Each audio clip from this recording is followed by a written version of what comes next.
Hey, what's up, guys? Welcome back to Reject Films. Got two more films to review for you guys from Wild Eye Releasing.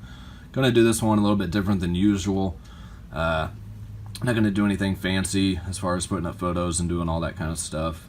I don't know if it was just the mood I was in when I watched both of these or what, but yeah, just didn't really get into either one. So I'm just gonna do the review this way this time and try to make them pretty short. But yeah, first one here is Cruel Summer, based on a true story is what it says, which come to find out it's not a true story of what actually happens in this film, but some events that happened around the UK area with a bunch of teenagers getting stabbed and things like that, and they took different stories and made it their own film here. This is from a first-time director as well.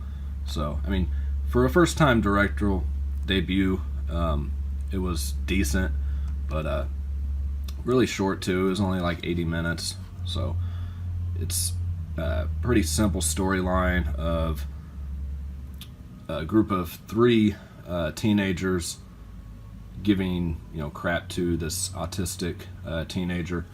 So, yeah, you start out with, it focuses mainly on the autistic kid, and he's going out to a camping fishing trip on his own to win some kind of award, and the main teenager, I forget his name, I think it was I can't remember, Nick, I do believe was his name.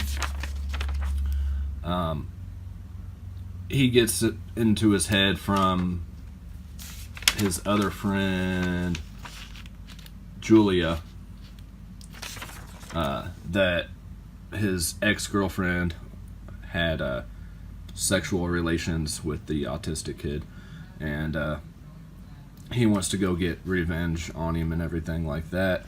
And they convince their friend Calvin that I'm trying to remember the autistic kid's name. Can't remember, and he's the main character. Yeah, Danny, yeah, is his name, is a pedophile and all this stuff, and does things to kids and everything like that, to get him to join up with him as well, to go and intimidate him is what they're telling him is what's going to happen. So there's some backstory with these three as well. They kind of talk about their parents and their upbringing and everything like that, and they're going around stealing liquor and doing all this stuff, and the leader of the group is goes and they go into this arcade, and he's bullying kids in there for their coins and doing all this, and you can just tell they're troublemakers to begin with. But they finally find Danny at his camping ground, and at first they tell him that they're going to initiate him into their gang or group, whatever, and kind of give him shit to get initiated. And from there it goes into a brutal beating of the autistic kid, and Calvin kind of doesn't want anything to do with it. It's mainly Nick and Julia doing everything, and he even leaves and comes back at a certain point to try to stop it and everything like that. And I'm not going to tell you what happens in the end, but yeah, I mean, it was a pretty brutal scene when they're beating the crap out of him, but it's just a really simple story. I mean, not a whole lot to this one. Didn't really give any backstory on Danny, the autistic kid, or anything like that. Just kind of throws it out there, and it just gets straight to the point. After watching the group, kind of go around and do hooligan type stuff. But yeah, this one, like I say, here's a photo on the back of Danny here, and Julia, Calvin, and Nick over here. Like I say, aside from that brutal beating scene, there wasn't really much going for this film. I can't really recommend this one too much. just not a lot of substance to it. But yeah, that is Cruel Summer. Says one day changes everything. So yeah, I mean, if it sounds interesting, check it out. If not, then I would pass on it. It didn't really do it for me. But next one up is The Control Group, and this one actually stars Brad Dourif, or Dourif, however you want to say it. This one is really, really strange. It kind of starts out with a group of 5 teenagers or young adults, whatever. I think they're in college. They leave this party and they wake up in this abandoned insane asylum, and they're just trying to figure out what's going on. They're seeing things. They've been drugged, and this drug makes them have hallucinations and things, and see stuff that's not there and everything like that. And then they start seeing these masked figures who they call the Crow People. And you know, you kind of think it's one movie at first, and then it turns into something completely different. And you find out that the people in the mask are actually part of an agency, a government agency. And you know, they're being told this drug that they're injected with is to be used for overseas interrogations and stuff like that, and they're like testing it. But you find out later on that that's not true at all. And the main scientist, played by Brad Dourif, is actually trying to like live forever, or you know, something of that nature. And once one of the members of this group dies in a pretty, what could have been awesome, gruesome scene, but just kind of was a little bit lame, involving some barbed wire, dies.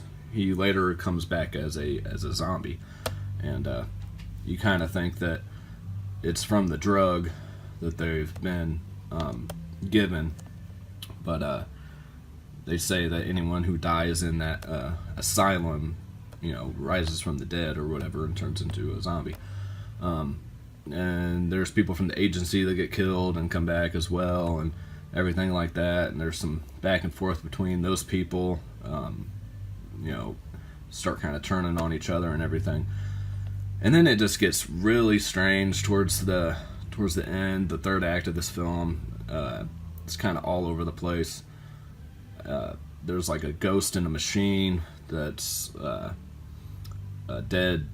I think he was one of the doctors or something, and he was a known, again, pedophile and a rapist and all this stuff, and he was like controlling the getting into the bodies of some of the people that had died in this hospital as well. And Brad Dourif's character was trying to you know, take control of everything, and like I said, live forever and everything like that. And there's also a young girl that the main character, I think his name was Jake, I think. What was his name? Jack. Keeps seeing.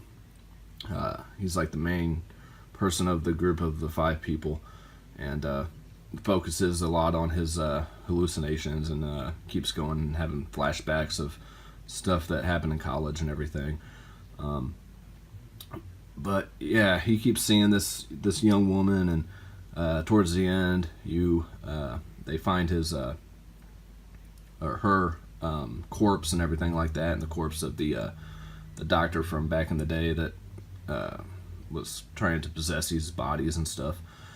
And it just got really weird. The special effects were really bad towards the end, with a lot of electricity and everything. I mean, some people might like this movie. I did not really care for it as well. And that's again why I'm doing this video this way, as opposed to the way I normally do them, because neither one of these really did it for me. I was really anticipating this one a lot, and especially with Brad Dourif in it. You know, of course, the voice of Chucky, and One Flew Over the Cuckoo's Nest, and all kinds of other films like that. But you know, you can kind of see here on the back, this is the friend that dies and comes back as a zombie right here. And they have yellow eyes for some reason. I don't really know why, but yeah, just this movie is just kind of a mess. Even in the features, the person who wrote it and directed it, or even like, I don't know how people can explain this movie or make sense of it because it's just kind of, like I say, kind of a mess. But it is worth watching. I will say for the behind the scenes featurette, there's a lot of with Brad Dourif on there, and really informative and everything. And he was the only one that could really act in this movie. Other than that, the acting was pretty bad. So the director of this film was only like 21. So, for being that age, it wasn't terrible for that. I definitely think he does have a future in directing, but it's just the story was just all over the place. But yeah, that is The Control Group. So if it sounds interesting to you guys, again, check it out. If not, then I would say pass on it. I think this one got like a 3 point something on IMDb. I don't remember what Cruel Summer had, but yeah, I would be right there with it at about a 4 on this one, as well as Cruel Summer. Probably both a 4 out of 10 for me.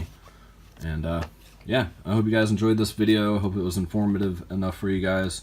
The next 2 that I do, I will try to do the way I normally do, where you guys see me and you see the photos and all that kind of stuff. But like I say, for these 2, I just wanted to get through these. And yeah, so I think next up is going to be probably the Jurassic Dead, and